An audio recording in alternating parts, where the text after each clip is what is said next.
Being a teen these days isn't easy. So many questions to be answered, and so many voices telling them what's cool, what to think, how to act. Friends, family, school, music, cheating, drugs, sex, religion. It's an awful lot to process. Where can they turn for help when wrestling with these real issues? And where can you turn for resources that address these topics from a biblical perspective? Life on the Edge is a ministry from Focus on the Family, specifically designed to give biblical practical support to today's youth. Out of this ministry comes a captivating series of honest videos that deliver eye-opening insights in a language teens understand and in a manner they remember. Life on the Edge videos are about real kids talking about real issues and the results that go along with the choices they make. They're great for sparking deeper discussions between parents, youth leaders, and teens. And best of all, these videos show teens how their faith in Christ helps them evaluate their choices and find the courage and conviction to stand behind the right ones. Mom and Dad, they think it never happened to their kids, not in this neighborhood. I lost 2 aunts and a cousin to heroin. Now, I know a lot of you are sitting there saying, I don't want to hear this, not another drug talk. Was the guy drunk when he did this to you? The Bible says in the book of Proverbs, train up a child in the way he is to go, so that when he's old, he will not depart from it. Everybody wants to change the world. Nobody wants to change themselves. Only a personal relationship with Jesus Christ can do that. Milton Freon!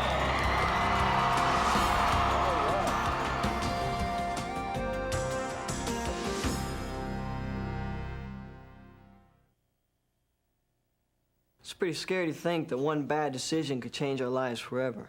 I wished I had told one adult about the pressure I was under. When I got pregnant for the second time, I didn't tell anybody for 5 months because I didn't feel like there was anybody in my life that I could talk to about that. One of the things that I actually share in concert with people is that, hey, if they have made the mistake of having sex before marriage, they can become a recycled virgin and be forgiven and just stand for God from now on. Just because my friends are doing it doesn't mean I have to do it. I'm a leader, not a follower.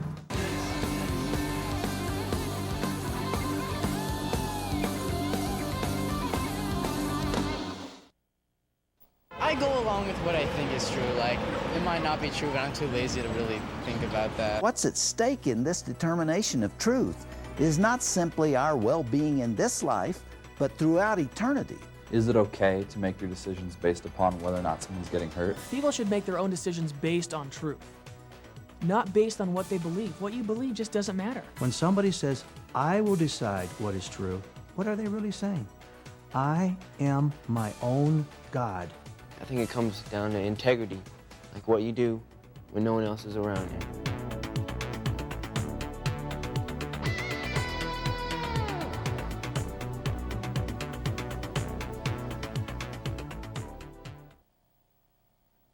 Look for the entire line of Life on the Edge videos at your local Christian bookstore, or order direct by calling 1-800-A-FAMILY, or visiting our website at www.family.org.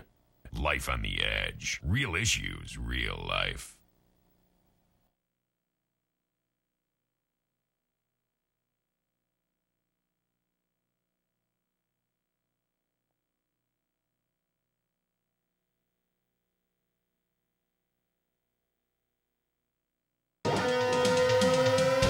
What I believe is what I believe. I think anything we hear or see will affect us in one way or another. I mean, I don't let anybody influence me. I influence myself. I don't think the music or the media or nothing like that affects how I feel.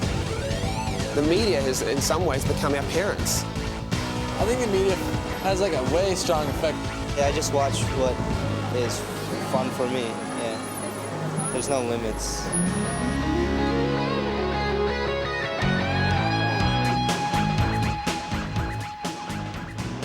Today's media, music, movies, magazines, television, the internet, it's all in your face. It's everywhere. But you see, there's a problem. Not everything that we see or hear is necessarily good or even bad for us. I mean, and why should we really care? Does God really care about what we watch or listen to? Well, maybe you're in a youth group, active in a church, and you don't even understand why people make such a big deal about certain movies or music. Well, I'm Lakita. And these are just some of the questions we're going to deal with here in Mind Over Media.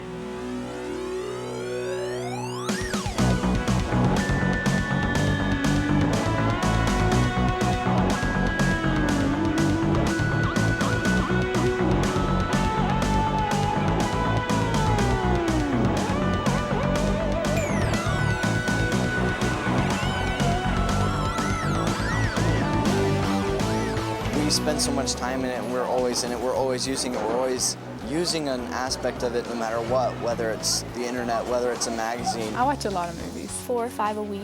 Too many to count. I see way too many movies. And we can never really get away from it. It's everywhere, wherever you go. Before you know it, it will be 2 o'clock. Before you know it, it's 6 o'clock. And you just wasted your whole day watching TV. The same thing with the internet. It's very easy to get sucked in. Statisticians tell us that during your junior high years and your senior high years, you will have listened to 10,500 hours of popular music. Now compare that to how much time you'll spend in school. Between 1st grade and 12th grade, it's about the same. So who's the teacher? Well, really both. And nearly half of you, to be exact, 49%, will have watched an R-rated movie in the last 30 days. Some with your parents' permission, some without. And some of you are wondering, why is it restricted in the first place? Well, I know that I'm a strong person and I won't be influenced by other things that I find wrong. You can make all the movies you want and write anything you want, and people are going to watch it, it's on them what they do afterwards. I was formerly with a rap group called Two Live Crew. Freedom of speech, isn't it? Like, whatever you want to do, whatever you want to put on TV, that's what you want. We were responsible for a lot of vulgarity in music, a lot of explicit lyrics. As a matter of fact, we were the first ones, the first rap group to actually have the explicit lyric sticker put on our product. I don't know what the First Amendment is. We got arrested for obscene concerts. And the first rap group actually to go to Supreme Court. And we won on freedom of speech and censorship and all of that. There's a lot of bad messages through music and on TV all the time, sex and violence and drugs. I mean, we've finally gotten to the point in the human mind where nothing is really entertaining anymore. I mean, the music started getting darker, the movies a lot darker, the comedy even got a lot sicker, And they're not doing a good enough job to keep that away from us. I don't need that kind of stuff in my personal life. I struggle with enough things. Remember the last time you hit your parents up for some brand name shoes or gear? Well, you probably did that because you saw your friend had it and you said, hey, that looks kind of good, I gotta have that.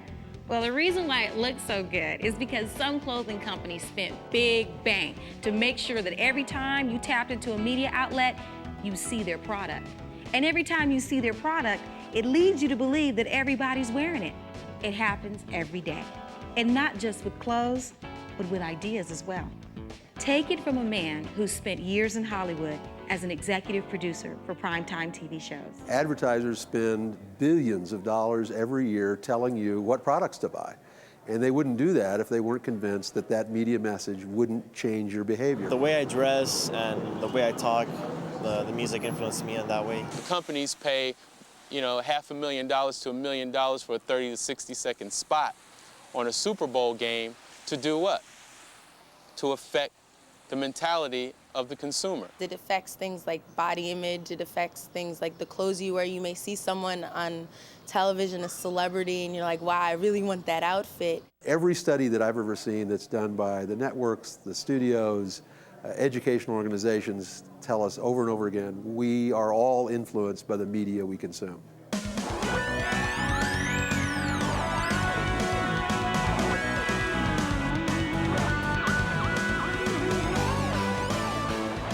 A lot of underlying things that you don't realize that, are going into your mind subliminally. If you listen to a song repeatedly saying that you're nothing but trouble, and if people keep telling you you're nothing but trouble, you're going to be nothing but trouble. We kind of, even though we know it's not right, we start to rationalize and let ourselves believe that it is.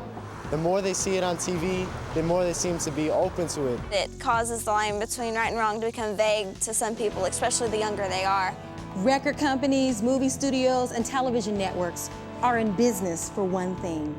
And that would be your spiritual enlightenment? Not. They're out there to make their own money. They're all in it for the money, and they like to target the youth. The bottom line is money. To make money. It's all about the money. It's not like they go out and look for the negative. You bring all types of acts, all types of music to the company, but the company wants to know one thing. Will this make money for us? And there is a tremendous amount of money in the media today. Let's consider one aspect, MTV. MTV reports on itself that it is an $8 billion enterprise.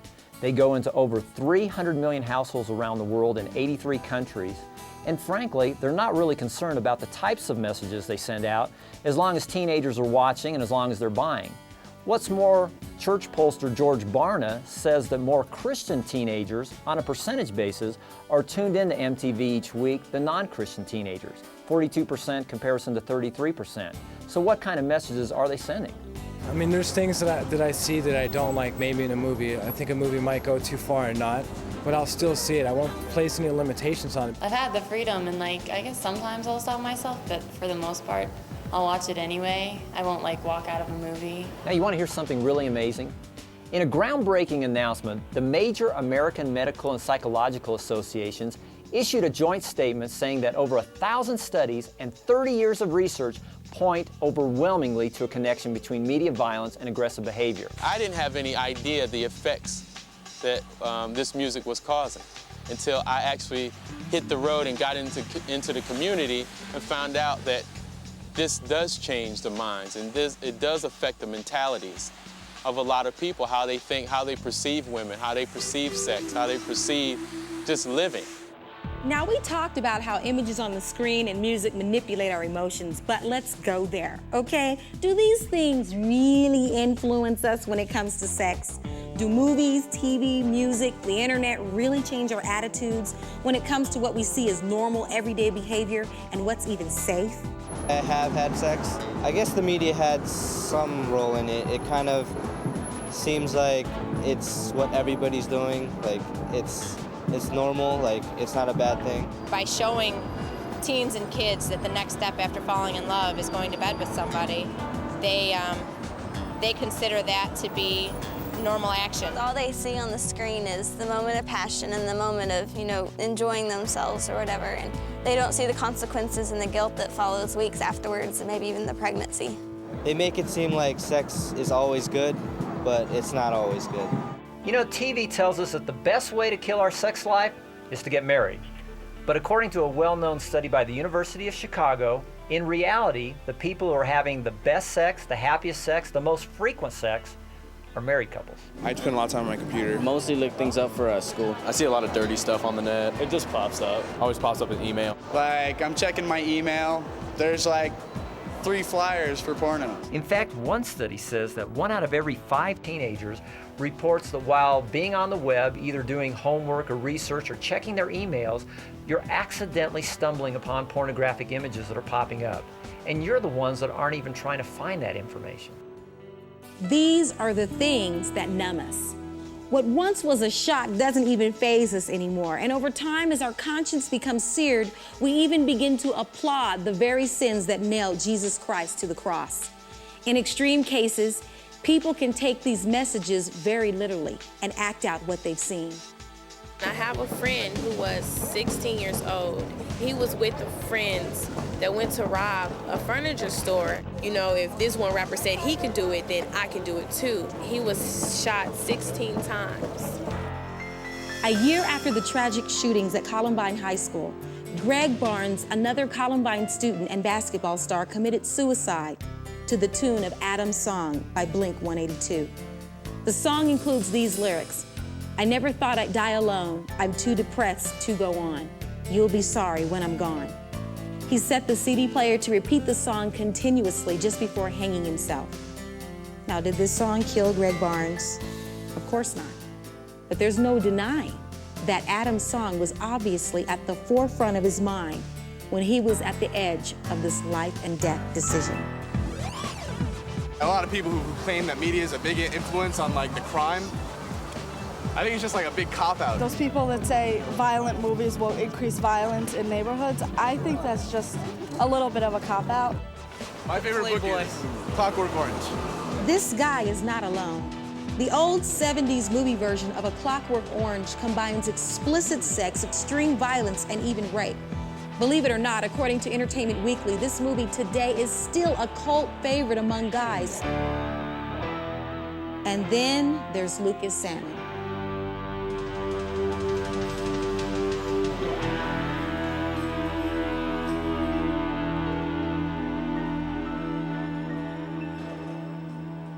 I grew up in the church.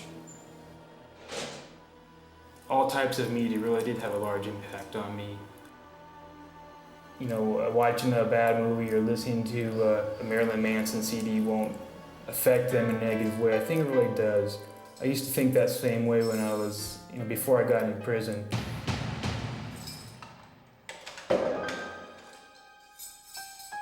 When music is an important factor in your life, the lyrics are really going to get into your heart, get into your soul, and it may sound strange, but it becomes a part of who you are.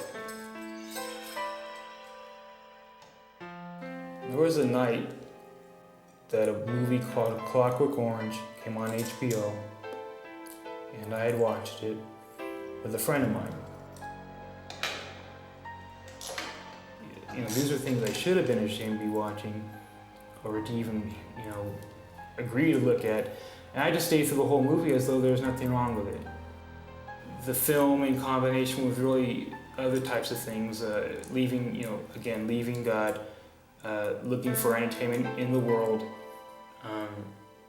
Again, it desensitized me to what I would normally see as being wrong, such as mainly a lot of sexual things. Well, I'm not saying that if you watch a certain movie that you're automatically going to go out and do exactly what that movie said. But I am saying that there are certain people that will do exactly what they've heard and seen on movies. For the rest of us, it's more in the area of our attitudes, in the fashioning of values. What about those who, though, are directly impacted by the media? Take, for instance, the movie a few years back called Natural Born Killers. That movie alone is linked to a number of killings. I can think of one in Georgia, one in Utah. Just recently, I talked to one of the first school shooters who told me it made killing look cool. Film is a powerful medium. Film is a drug. Film is a potential hallucinogen. It goes into your eye, it goes into your brain, it stimulates, and it's a dangerous thing. It can be a very subversive thing.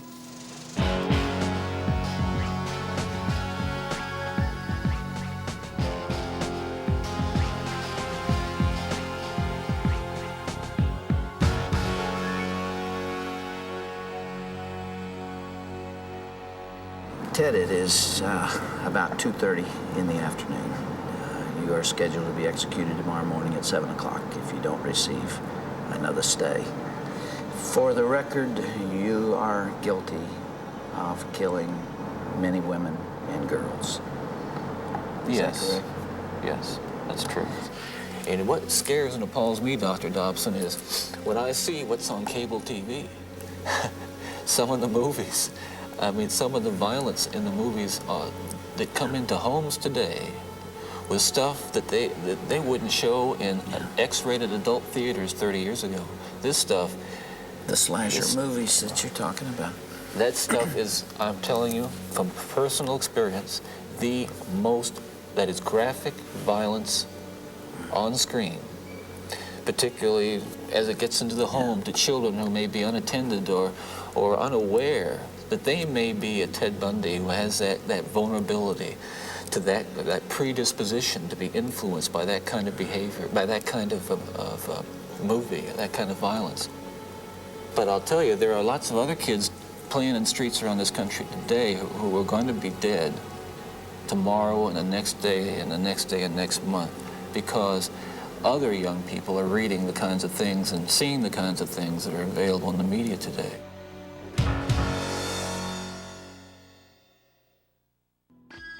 Even if we don't go out and commit a crime, maybe our sensitivity to violence is less than it used to be.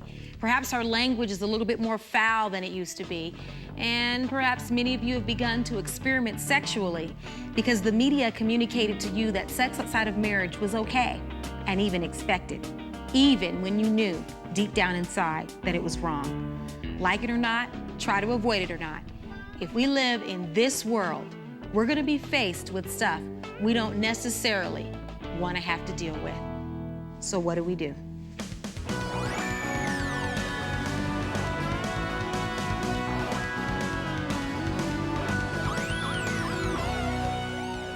It's so hard to figure out what's in bounds and what's out of bounds if we base our decisions on box office hits, top 40, or even what our friends think is all that. Isn't there something better to base our entertainment choices on? Oh yes, I made a change in my life, a positive change, a great change. I accepted Jesus Christ in my life as my Lord and Savior.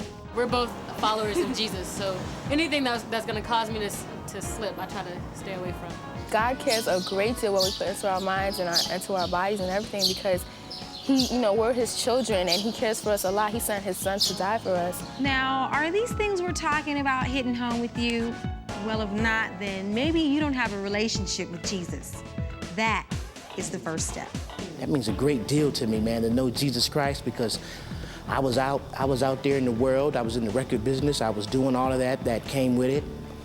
And I just was lost and always in total darkness. So now the light is shined upon me right now. I'm ready to tell the world, man, that God is good and this is a great thing. And I encourage everybody to have a relationship with Jesus Christ. Hey, you might be at a youth function and want to know more. Well, talk to your youth leader about it. And some of you might already know Jesus Christ as Lord and Savior and still struggle with these choices. I see that as like an education in itself. You have to, someone has to give you the basis for where to start in your beliefs, and then they've got to set you free, and it's got to be up to you to make those choices. Not that I'm an angel's child, but I try to do what I think would be morally acceptable. Just because we can have sex, just because we can do drugs, just because we can do any number of things, doesn't mean they're right and doesn't mean they're good for us. So what's the answer? Well, you might have noticed, we're not here to bash your favorite band, movies, videos, or video games. The issue isn't a list of do's and don'ts. It's about your relationship with God. You see, music, movies, fads, and TV change every single season, but God and the principles that He's given us to safeguard our hearts and ultimately our lives will never change. Now, that doesn't mean you have to listen to a bunch of whack music and movies. It just means you need to discern which ones to consume. You see, if we call ourselves Christian, we have two kinds of desires. Our old one has a taste for cheap thrills that can hurt our relationship with God. Our new one hungers to get closer to Him. And discernment is the wisdom to choose between these two. Right and wrong, good and bad, the things that feed our sin nature and the things that feed our spirit. I see a lot of teenagers in America today who say they're Christians, go to church, go to Christian schools, but once they leave church or Christian school, they go out and they have a totally separate lifestyle. It's like Dr. Jekyll and Mr. Hyde. And my goal is to get teenagers and you teenagers to take God, Jesus Christ, and apply Him to your life. If there's a question about maybe I shouldn't be watching this, you probably shouldn't. When you open your spirit to something that's not of God, it kind of like, God kind of takes a step back saying, you open your spirit to something that's not of me. You know, I have nothing to do with that. I fill myself with God and all the good things. You know, what you feed is what will lead. We've got those two natures. We've got our sin nature, we've got our spirit nature, and it's which one we feed that's going to grow. So let's say we feed ourselves with junk food, violent video games, slasher films, music that's preoccupied with sex, and dark forms of occult, that sort of thing. That nature is going to grow. If, on the other hand, we feed our spirit man with Bible reading, with prayer, with fellowship with on-fire believers, and we avoid that entertainment which is harmful, that nature is going to grow. There's so many different television programs or different radio programs that you may watch or listen to, and you may not even know the message that they're trying to put out there, and it's only once you sit down afterwards and you think about what you've watched and you're like, wow, that really wasn't something that I needed to be watching. We were watching a movie once together, and it was the movie we had rented, and we had heard by a few people about it. It was pretty good, and we had just like seen the first 5 minutes of it, and there was just so much profanity that we just turned it off and didn't want to watch the rest of it just because it was just bothering our spirits. And if you know it's not going to be good ahead of time, don't turn it on. Don't buy it. Pick up a CD and read it. Know what you're buying. Know what you're buying. Know what the band is all about. If you're evaluating your favorite groups, I do 4 things. I look at the lyrics. What are they singing to me? You know, and are their lyrics for God or against God? Are they opposed to God? Or are they with godly principles? Number 2, how do they live? What are their lifestyles? And a lot of the artists will share their lifestyles with you in their interviews and in their concerts. And certain things that I know that the Bible says I'm not supposed to do, I try not to watch those things. Thirdly, what are their goals and philosophies? Why do they do this music business? And they'll tell you. If you pray and really ask God to show you, I think He will, and He'll let you know if what you're watching or what you're intaking is really not of Him, and you should leave it alone. And lastly, is there imagery on MTV? What is their imagery? A lot of these artists have positive songs, but their imagery is very negative, very sexual, very obscene. So those are the 4 things I would examine. And if they don't meet your standards, there's a Christian market out there that has a lot of bands that qualify. We need to ask ourselves, what would Jesus do when making every decision in life? And when it comes to entertainment, maybe we can take that a little further and say, what would Jesus watch? What would Jesus listen to? One great verse that sums this whole thing up is Philippians 4, 8, and 9, which says, "Finally, brothers, whatever is true, whatever is noble, whatever is right, whatever is pure, whatever is lovely, whatever is admirable, if anything is excellent or praiseworthy, think about such things." Ideally, we should be filling our minds with God's Word and what God wants us to expose ourselves to, and things that are moral and that are ethical, and things that aren't, we should try and steer away from so that we don't allow them to get any foot in the door. Reading the Bible, it's a good thing to fill your mind with. You don't want to get to that point, well, I can handle this, or, I'll turn it off then, when you can just cut it off from the beginning. So it all really comes down to some decisions that only you can make. Not your friends, definitely not the media, and ultimately not even your parents, but you. If you don't have a personal relationship with Jesus Christ, that's the first and most important decision you will ever have to make. And as a Christian, you also need to make a final decision to follow Him, to center your whole life on Him, not on what's popular. Be your own person. Don't be conformed to this world. Don't let yourself just kind of fall into the rut and follow the crowd and do what other people do. You just got to live your life. You can't live how the media or how other people want you to live. He's a God that doesn't want us to make us love Him. He's a God that wants us to love Him on our own. So He cares what we see and what we listen to, but as a people, it's up to us to make that change. Who determines what normal is? We need to determine it by the Word of God. We need to know what our Creator, the one who made us, knows what's best. Not MTV, not the media of today. We need to pick up our Bibles and find out for ourselves how we're meant to be living. You may feel that you are immune to these influences because you're enveloped in the church and the youth group, Bible studies, whatever. But look at me, look at my life. I was the same way.